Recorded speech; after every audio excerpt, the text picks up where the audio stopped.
Some nights, I still lie awake, the ceiling fan a hypnotic blur, wondering if I'm trapped in a nightmare. Ashley's twins, my son, and, well, another man's son. It's a sentence that defies logic, a biological anomaly that's now the relentless reality of my life.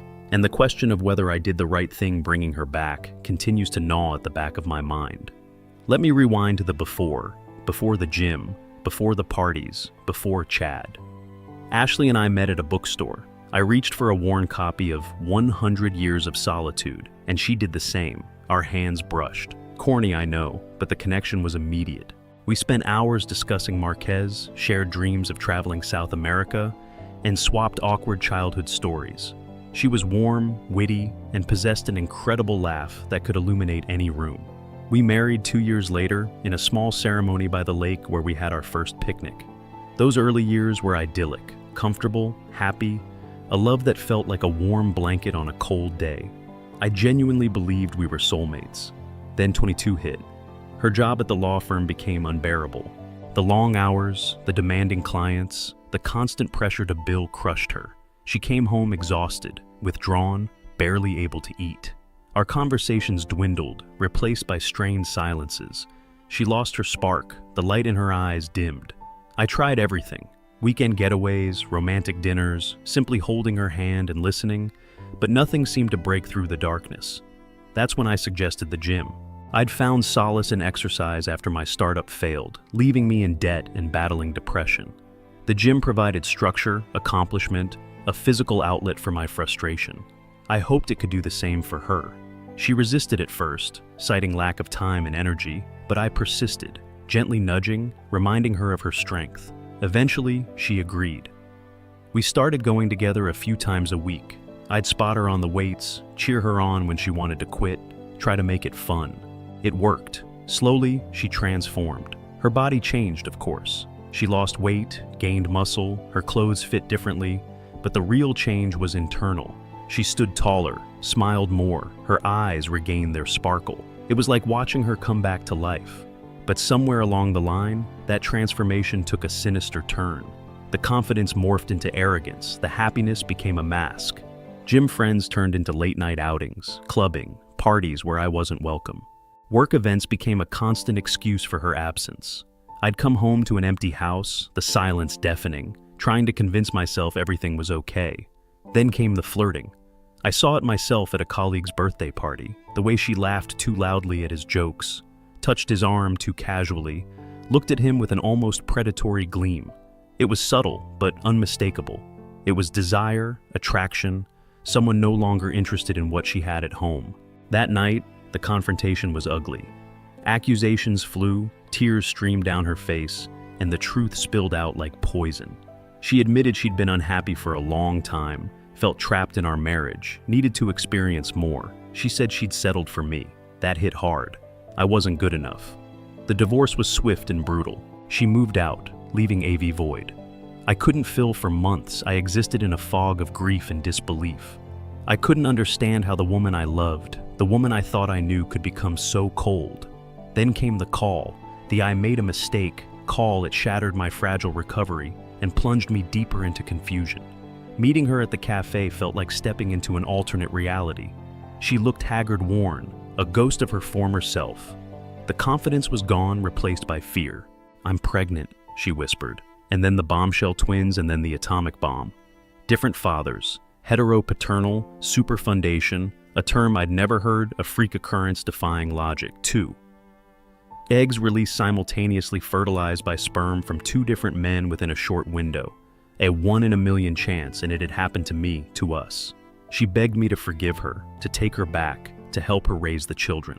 She claimed Chad, the other man, vanished upon learning of the pregnancy, that she was alone, scared, and had no one else. She spun a tale of regret, painting herself as a victim of her own bad choices, and a part of me, the part that still loved her, wanted to believe her, but another part, the part burned so badly, screamed at me to run to protect myself. After a week of torment, I let her move in. It was driven by guilt, obligation, and a sliver of hope that maybe, just maybe, we could salvage something. And that's where I was living with Ashley, the mother of my unborn son and another man's child. A situation so bizarre, so complicated, so emotionally charged that it felt ripped from a soap opera. The early days were an awkward dance. Ashley was on her best behavior, hyper-attentive, constantly apologizing, anticipating my every need. She cooked my favorite meals, left notes around the apartment, showered me with affection. It was suffocating, a constant reminder of what we had lost and what we could never have again. I tried to reciprocate, to be supportive, but it was hard. The anger simmered beneath the surface. I constantly scrutinized her, searching for deception. Was she truly remorseful, or was this an act? The hardest part was the other child knowing she'd been intimate with another man carrying his offspring. Filled me with betrayal. I compared the babies in my mind. Would my son be like me? Would he have my eyes? What about the other child? Would he resemble Chad? Would Ashley love him more? These thoughts consumed me, poisoning my mind, eroding my ability to connect with her. I pulled away, becoming cold, distant. I worked late, avoiding her. I retreated into my own world, escaping the reality of my life. Ashley noticed, of course. She'd try to talk, to reach out. But I'd push her away. I couldn't bear to look at her, to touch her, to be in the same room. The physical attraction was gone, replaced by disgust and pity. The prenatal appointments were excruciating. We sat in the weigh room surrounded by happy couples pretending to be one. The ultrasound images, the 2 heartbeats were a constant reminder of our complicated reality. One day during an anatomy scan, the doctor pointed out the 2 fetuses. "They're both healthy," she said, smiling. "You must be so excited." I forced a smile, but inside I was crumbling. Excited, I was terrified, overwhelmed, resentful, a walking contradiction. After the appointment, Ashley and I walked home in silence. The tension was palpable. Finally, she stopped. "Are you okay?" she asked softly.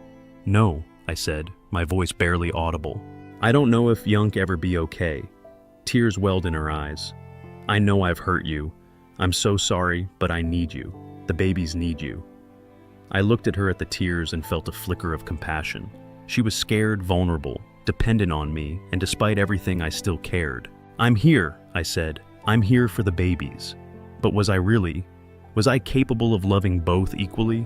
Could I overcome my resentment and build a stable family? Or was I prolonging the inevitable, setting myself up for more heartbreak? These questions plagued me as her pregnancy progressed. Then things took an unexpected turn. I came home to find Ashley on the couch, pale and drawn. She clutched her stomach, her breathing labored. I think in labor," she gasped. Panic surged through me. The babies weren't due for weeks. This was too early. I called 911, my hand shaking. Within minutes. The paramedics arrived. They quickly assessed Ashley and loaded her into the ambulance. I jumped in beside her, my heart pounding. The ride to the hospital was a blur. Ashley moaned in pain. I held her hand, trying to reassure her, but I was terrified at the hospital. Ashley was rushed into the delivery room. The doctors and nurses swarmed around. Her preparing for an emergency C-section. I paced anxiously. Waiting for news time seemed to stand still. Finally, a doctor emerged. He wore a tired smile. "Congratulations," he said. "You're the father of 2 healthy baby boys." Relief washed over me. They were okay. Ashley was okay. But then the doctor's smile faded. There's something you need to know," he said. Gravely, my heart sank. What now? "The babies. They have different blood types, and one of them, he has a rare genetic marker not present in either you or Ashley." I stared, struggling to comprehend. "What are you saying?" I asked, my voice trembling. "I'm saying there's a chance that one of the babies isn't yours," he said. The world tilted. Everything I thought I knew was thrown into question. I stumbled back, my legs weak. It couldn't be true. Ashley had assured me that Chad was out of the picture, that I was the father of both, but now I didn't know what to believe. I demanded a paternity test. Ashley, still weak, protested weakly. She swore she hadn't been with anyone else, but I was adamant I needed to know, no matter how painful. The results came back a few days later. The doctor was right. One of the twins, the one with the rare genetic marker, was not mine. He was Chad's son. The revelation hit me like a physical blow. All the anger, resentment, confusion came flooding back. I confronted Ashley, demanding an explanation. She broke down, sobbing uncontrollably. She admitted she had lied, that she had seen Chad a few times. After we had supposedly reconciled, she claimed it was a mistake, a moment of weakness, that she regretted it deeply. But I couldn't forgive her, not this time. This was too much betrayal, deception, pain. I told her to leave. I couldn't bear to be in the same room, to look at her, to breathe the same air. She begged me to reconsider, to think of the babies, but my mind was made up. I was done. She packed her bags and left, taking Chad's son with her. I watched them go, my heart aching with a pain I had never known. And then I was alone. Alone with my son, the one who was truly mine.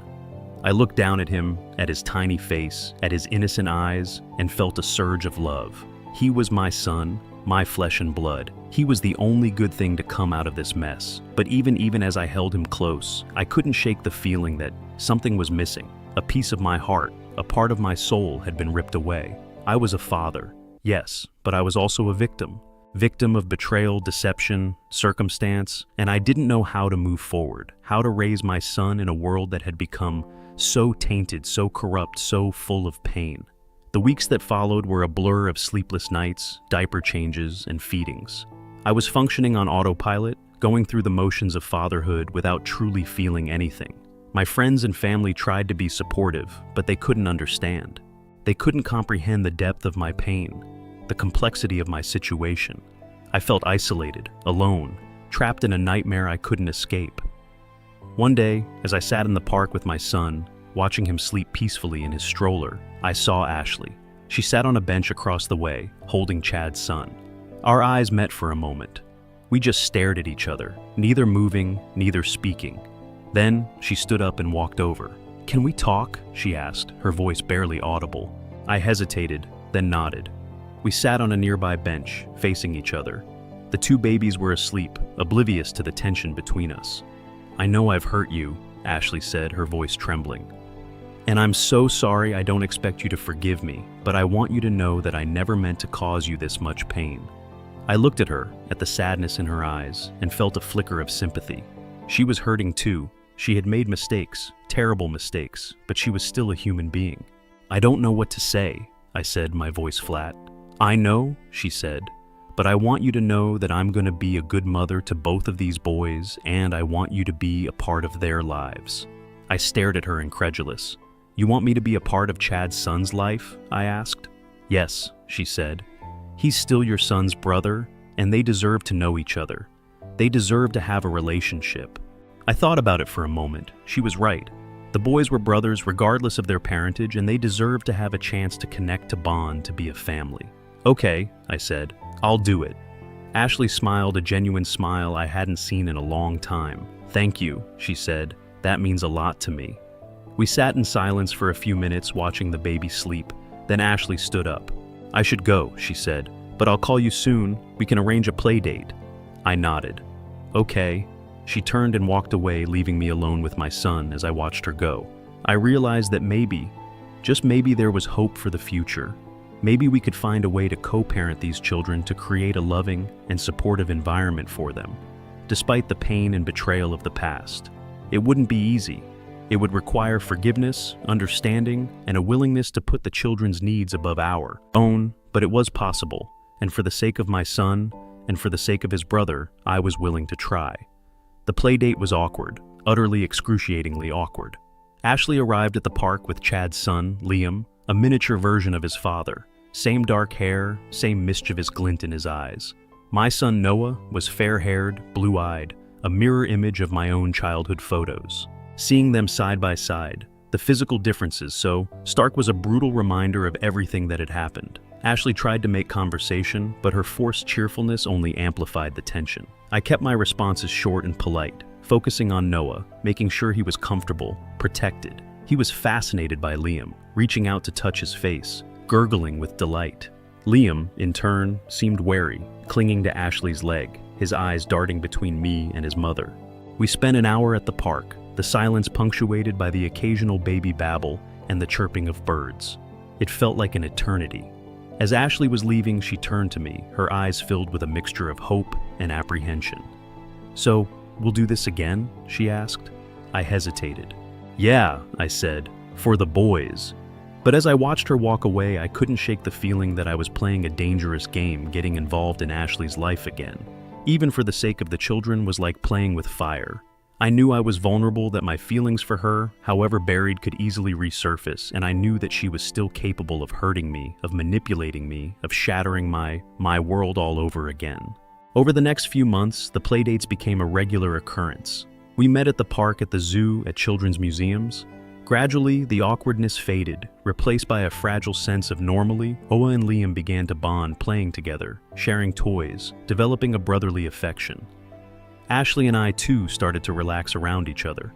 We found ourselves laughing at the boy, antics, sharing parenting tips, and even reminiscing about the good old days. It was tempting to believe that we could actually make this work, that we could create a functional co-parenting relationship, that we could even become friends again, but then Chad reappeared.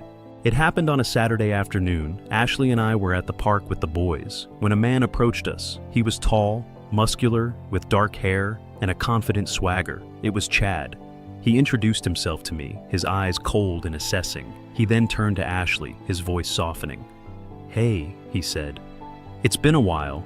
Ashley looked flustered, her cheeks flushed. She introduced him to the boys, telling them that he was Liam's daddy. Liam's face lit up. He ran to Chad, wrapping his arms around his legs. Chad picked him up, showering him with kisses. I watched the scene unfold, my stomach turning with jealousy and resentment. Chad was everything. I wasn't confident, charismatic, physically imposing. He was the kind of man that women like Ashley were drawn to. Chad spent the next hour playing with Liam, ignoring me completely. Ashley, too, seemed to be completely absorbed in Chad's presence, laughing at his jokes, hanging on his every word. I felt like an outsider, an intruder in their little family unit. I wanted to leave, to run away, to escape the pain of watching them together, but I couldn't. I had to stay for Noah, for Liam, for the sake of maintaining some semblance of normality. As Chad was leaving, he turned to me, his eyes filled with a mixture of contempt and pity. "So," he said, "you're the guy who has been playing house with my baby mama." My fists clenched. "Shek, not your baby mama," I said, my voice tight. "Shek, the mother of my son." Chad laughed. "Yeah, well, she's the mother of my son too, and you know what they say, once you go black." He trailed off. Winking, I lunged at him, my anger boiling over, but Ashley stepped between us, pushing me back. "Stop it," she shouted. "Both of you! This is not the time or the place." Chad smirked. "Whatever ever," he said. "Just remember, I'm always around, and I'll always be Liam's father." He turned and walked away, leaving me seething with rage and humiliation. That night, Ashley and I had a massive fight. I accused her of leading Chad on, of undermining my role as a father, of disrespecting me. She denied everything, claiming that Chad's appearance was a surprise, that she had no control over his actions. But I didn't believe her. I knew that she was still drawn to Chad, that she still harbored feelings for him, and I knew that as long as Chad was in the picture, our fragile co-parenting relationship was doomed to fail. The next few weeks were a nightmare. Chad started showing up at the park, at the zoo, at the children's museums, always trying to insert himself into Ashley and Liam's lives. He'd shower Liam with gifts, take them on outings, and generally try to act like the perfect father. I, meanwhile, felt increasingly marginalized, excluded, and resentful. I tried to compete with Chad to win Ashley's approval, to prove that I was the better man, but it was a losing battle. Ashley, torn between Chad and me, became increasingly erratic and unpredictable. She'd shower me with affection one day, then turn cold and distant the next. She'd agree to my parenting suggestions one minute, then dismiss them the next. I was losing my mind. The stress of co-parenting with Ashley and Chad was taking a toll on my mental and emotional health. I was constantly anxious, irritable, and exhausted. I couldn't sleep, I couldn't eat, and I couldn't focus on anything. I knew I needed to do something to take control of the situation before it completely destroyed me, but I didn't know what to do. Then I received a phone call from a woman named Sarah. Sarah was Chad's girlfriend, or rather his ex-girlfriend. She had found my number online and decided to reach out to me. She told me that Chad was a serial cheater, that he had been seeing other women throughout their entire relationship. She said that he was manipulative, dishonest, and completely incapable of commitment. She warned me that Ashley was just another notch on Chad's belt, that he would eventually tire of her and move on to someone else. She urged me to protect myself, to protect my son, and to get as far away from Chad and Ashley as possible. Sarah's words confirmed my worst fears. I knew that Ashley was making a mistake, that she was being used and manipulated by Chad, but I also knew that I couldn't save her. She had to save herself. I decided to take Sarah's advice. I decided to protect myself and my son. I decided to cut Ashley and Chad out of our lives completely. It was the hardest decision I had ever made, but I knew it was the right one. I filed for sole custody of Noah. Ashley fought me at first, but eventually she relented. She knew that she couldn't provide Noah with the stable and secure environment he needed, not with Chad constantly in and out of her life. I moved to a new apartment far away from Ashley and Chad. I enrolled Noah in a new daycare where he could make new friends and start fresh. It was a difficult transition. Noah missed. Liam and I missed Ashley in a strange, twisted way. But we adjusted. We learned to live without them. We started to heal. I focused on my career, my friends, and my hobbies. I started dating again, cautiously, tentatively. I met some nice women, but none of them could compare to Ashley. I knew that I would never truly get over her. She would always be a part of my life, a reminder of the pain and betrayal I had endured. But I also knew that I couldn't let her define me. I couldn't let her ruin my life. I had to move on to create a new future for myself and my son. One day, about a year after I had cut Ashley out of my life, I received a letter in the mail. It was from her. She told me that she had left Chad. She had finally realized that he was no good for her, that he was incapable of loving her or committing to her. She said that she was sorry for everything she had done, for all the pain she had caused me. She asked for my forgiveness, not for herself, but for the sake of Noah and Liam. She said that she wanted to be a part of their lives again, that she wanted to be a good mother to them both. I read the letter, my heart aching with a mixture of sadness and compassion. I knew that Ashley was telling the truth. I could feel it in my gut, but I also knew that I couldn't let her back into my life, not yet. I needed more time to heal, to rebuild my trust, to protect myself from further pain. I wrote her back, telling her that I appreciated her letter, that I forgave her, but that I needed more time. I said that I would consider letting her back into Noah's life, but only if she could prove that she had changed, that she was committed to being a good mother. I didn't know if Ashley would ever be a part of my life again, but I was willing to give her a chance for the sake of my son and for the sake of his brother. 5 years later, Noah is 6 years old now, a bright, energetic, and loving little boy. He's the center of my world. I've done my best to raise him on my own with the help of my friends and family. It hasn't been easy, but it's been worth it. He's the best thing that's ever happened to me. Ashley has been a consistent presence in Noah's life for the past few years. She's proven herself to be a responsible and loving mother. She's never tried to interfere with my parenting decisions, and she's always been respectful of my boundaries. Noah and Liam are best friends. They see each other every weekend and they talk on the phone every night. They're as close as any two brothers could be, despite their different parentage. I've even started to warm up to Ashley again. We're not friends, not exactly, but we're civil, respectful, and even cordial. We can even laugh together sometimes without the tension and awkwardness of the past. I've started dating again too. I met a wonderful woman named Emily. She's kind, intelligent, and compassionate. She's also a single mother, so she understands the challenges of raising a child on your own. Emily has been incredibly supportive of my relationship with Ashley and the boys. She's even encouraged me to consider letting Ashley back into my life more fully one day. Emily and I were at the park with Noah and her daughter. Lily, Ashley, and Liam were there too. The 4 children were playing. Together, laughing and giggling, I looked at Ashley, at the peaceful expression on her face, and felt a wave of compassion wash over me. She had come a long way. She had made mistakes, terrible mistakes, but she had learned from them. She had grown as a person. She had become a good mother. I turned to Emily, my heart filled with gratitude. She had helped me to see the good in Ashley, to forgive her, and to move on from the past. I said, my voice trembling, I think I'm ready to let Ashley back into my life. Emily smiled. I know you are, she said. I walked over to Ashley, taking her hand in mine. Ashley, I said, I forgive you, and I want you to be a part of our lives again. Not just for the sake of the boys, but for my sake too. Ashley's eyes filled with tears. She wrapped her arms around me, hugging me tightly. Thank you, she said, her voice choked with emotion. Thank you so much. We stood there holding each other as the children played around us. The sun was shining, the birds were singing, and the world felt right again. I knew that the road ahead would still be challenging. There would still be obstacles to overcome, wounds to heal, but I also knew that we could do it. We could create a loving and supportive family for our children despite the pain and betrayal of the past. Because in the end, love is stronger than hate. Forgiveness is more powerful than resentment, and family is the most important thing of all. Years passed, and the blended family evolved into something I never thought possible.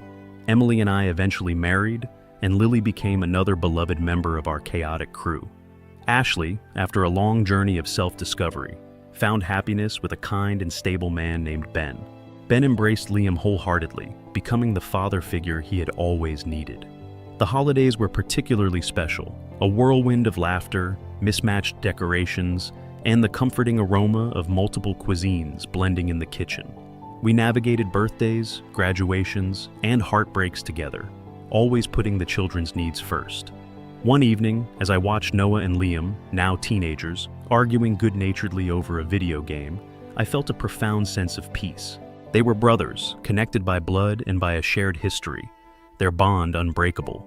Ashley caught my eye and smiled, a genuine, heartfelt smile that spoke volumes. We had both made mistakes, terrible mistakes, but we had learned from them. We had grown as people. We had created something beautiful out of the ashes of our past.